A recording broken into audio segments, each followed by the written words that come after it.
Hello everyone and welcome to Lush and Salty Aquariums. My name is Stefan. Thank you ever so much for coming to the channel. I couldn't hide it any longer. This is the latest tank in my fish room. It's been set up for about 3 weeks and change maybe. And I've been waiting for the plants to kind of take root and get into their full flush. And I couldn't wait any longer, so I just want to show it to you. There's no fish in here, but there are some invertebrates. But let's talk about the tank. It's a 25T from UNS, so it's a tall, 25 tall, so that's about 5 gallons and change. And it's an oddball size in that it's a tall tank, which poses certain challenges. First of all, filming. I can't seem to get it into frame when I'm filming in the horizontal and desired size. I suppose I could go like that, but then that would be going like that, and that's no good. But so far, so mostly good. Not all good, but so mostly good. This was going to be a kind of a low-tech setup because of the height, meant that I wouldn't be able to put great light down below, but I researched and I did find a twin starlight that was an acceptable power, and moreover, it wasn't so much the power, it was finding the power in such a small size. This is like 11 inches or less. It's like 10 inches across, and most lights, good and mediocre and bad, unless you get the clip-on nanos, are going to fit 12 inches or bigger, and that wouldn't have worked for me here. So I did find this one light which I'm able to put low to the tank so that it might blast as much power down here, and I could get this dwarf hairgrass enough light so that it will carpet, and some of these other plants, a couple of which are on the exotic side. Let's start with that. This is the Hygrophila chai, a rare and not that inexpensive plant. So I did find some rooted plantlets from a website on eBay. I guess they're not as rare as all that. You just have to search the plant name you want on either eBay or Amazon, or just Google search, and you'll find a number of options. And so I got what I think was basically an uncupped tissue culture just sent to me, which, you know, I was a little frustrated. I wanted some taller plantlets to put right into the aqua soil, which is a UNS aqua soil capped with sand, and I didn't have that. I got what was basically, in my opinion, a tissue culture that had been uncupped, as I said, and so I carefully just put groupings of the plant into the area I wanted it, which is basic. Why do I keep saying basically? I'm so sorry for that. Which is in front and center in this aquarium. To the left, on the red side, I've got a couple sprigs of Ludwigia Super Red Mini. They're on the far right, and then the rest are a somewhat rare plant, the the Bacopa red form. It's red form. I don't know if it's a Carolina or a Siamensis, but it's Bacopa red, and it's definitely red. You know, that was not a false claim. And why I put these two plants together instead of one for the other, I'm not entirely sure. I think I had an extra couple sprigs of the Super Red Mini, so I put it in there just to fill out the space. I used the other Super Red in another tank, which we'll get to in another video. Here, this is really cool. This is the Hydrocolte Japan, and I grabbed a couple sprigs of is not doing so well, and I took a lead weight and I just anchored it ever so slightly into the saddle of this piece of driftwood, and gosh almighty, with the CO2 I'm pumping in here and this light, it has grown into a wonderful bush. I've already trimmed this twice. That bush just grows like a pom-pom, right? Or a balloon, I should say, filling with air. And then to the right, I have some rotala, and there's orange juice and an unknown variety that I picked up from a swap, and I put the orange juice in front, and that's showing the red tips, and I got that from another one of my aquariums.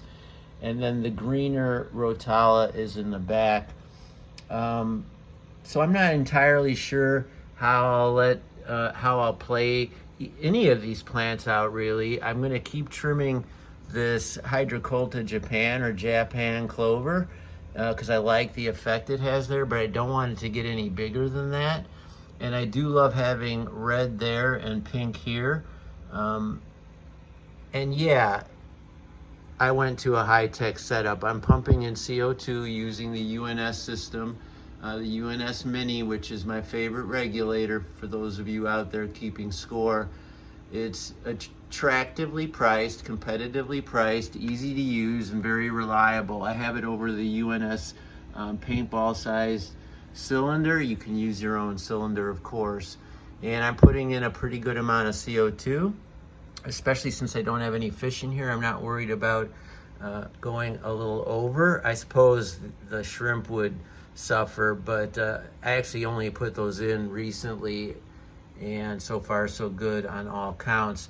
But I definitely want this dwarf hairgrass to get a foothold. You can see it is. I've also got in here some Blixa japonica, those bigger aloe vera looking plants. They will transition from the dwarf hairgrass into the middle section and then upper reaches of the tank. I got the Blixa japonica from my other aquarium where it does really well, and so far it's doing pretty good in here as well. There is some Anubias petite that I have surrounding the driftwood, separating the Hygrophila chai and the Blixa japonica from the stem plants in back. And then here, the darker green lower, it's not as tall as the hairgrass or the japonica, is some Aurelia Clan Vietnam, another sort of, it's not a stem, it's not a sword plant. I don't know that it's a carpeting plant per se. I think it's sort of a neat alternative to dwarf sage or something. And whether you can pinpoint that with these camera shots or not, I don't know. I was okay with it blending with the hairgrass and the Blixa japonica because I think a carpet looks, well, I don't know if it looks better per se, but it looks a little more natural when you have a couple different types of plants comprising it.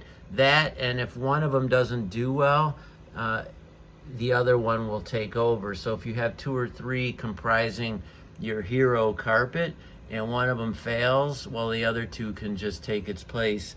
And that's a strategy I've used before. These 2 little green bushes are a kind of Bucephalandra, a miniature type. I forget its scientific name. And I put those in there just to sort of bridge that naked spot there. I did want to put as many plants as possible while still maintaining the integrity of the aquascape. The more plants in the beginning of a tank setup, the better. Low tech, high tech, medium tech, that's always going to work to your advantage. Unless, of course, you have plant-eating fish like goldfish or Lake Tanganyika cichlids or things like that. The piece of driftwood is a really sweet kind of driftwood. I'm going to pull you a piece of dry that I have behind me. I forget what it's called, but it has that really attractive wind-blown texture. It's light, and I did have to anchor that to a couple river rocks like this using the cotton and crazy glue method, and mostly those rocks were covered with the substrate. I could have used a better rock for gluing than these, but in the beginning I was thinking I might have some of these river stones comprising the hardscape, and you can see one in there. But as is the case with all my hardscapes, and you probably find this to be true for you, we set up a perfect looking hardscape, we plant like crazy, and then in a month you don't see a lot of the hardscape. And I guess that's what we would call a high class problem. So in this UNS 25T, I also have one beautiful piece of Brazilian pennywort, which grows very rapidly at the top here. And you can see the super healthy white roots. I break this apart once a week. I cut it in half and leave the one half in here and take the other half out. I don't want any floating plants blocking the light because it has to travel down so many extra inches to get to the bottom here. I mean, I set myself up a little bit for failure in that regard. I could have planted or aquascaped in a way that wouldn't rely so heavily on light, but I bit the bullet. I haven't done red plants all that much, and I just wanted to do, I wanted to overreach and see if I could pull it off. And that meant I had to put the light lower. It's supposed to be all the way braced by this these up, but that would add about 4 inches of height, which maybe later on will be fine, but I didn't want to take any chances, especially when I had planted this Bacopa Red and Ludwigia Super Red Mini and the Rotala. It was very small, 2-4 inch plantlets in the beginning. And so to get the light down there to make sure they grew as healthy as possible, I set up the CO2 and moved the light down to the lowest possible way I could sort it out. There's always another way, folks. Just because the light was supposed to go on with that sitting upon the edge here doesn't mean that this isn't absolutely acceptable and a great hack. I've found whenever I'm super frustrated in this hobby, I count to 10 and I just look for a creative solution to get around what's vexing me. And generally I find it. You know, I never have to go into breakdown, do-over, freak out mode. I just pause and figure out a way to get around it. One of those examples is the multiple plants in a carpet strategy that I talked about earlier. One fails, the other 2 will be fine. Even if 2 fail, the other one will be fine, you know, and that way I'm not, well, I got to pull them all out because they didn't work and start over. I got to pull them all out and start over. That's the last thing I want to do in any of my tanks, and you know, I bet you feel the same way. In the back here, I have one of those $12 hang-on back filters. There's so many versions of the same one. You can get them anywhere. Your LFS, Amazon, will be shipped to you in a few days. Really cheap, really efficient. They do a great job. I have one on the tank sitting next to me, the Blackwater system. And you can see it's just easy peasy. And I just replace the floss every couple days. That's the only detail that involves constant attention. And then there's some biomedia in there. You see a couple ram's horn snails. I put the reddest ones I could find from my tank into here. And I've got a colony of Amano shrimps and blue dream and blue jelly shrimps. There is a blue jelly, which is a lighter sort of more opaque blue, and the blue dreams are a darker navy, and they're already throwing babies. I found shrimplets when I was examining the carpet and the tank in general, and so that's terrific. I don't know what kind of fish I'm gonna put in here. It's tricky because the shape and the size. At one point I was thinking of a really outstanding beta, and I still could do that, but that would be the end of it, right? I wouldn't put any other livestock in here except maybe some pygmy Coreodoras. And you know, you never know, the beta could go to town on my shrimp. So I was thinking of trying some kind of exotic tetra or inexotic, like a group of ember tetras, and just call it a day.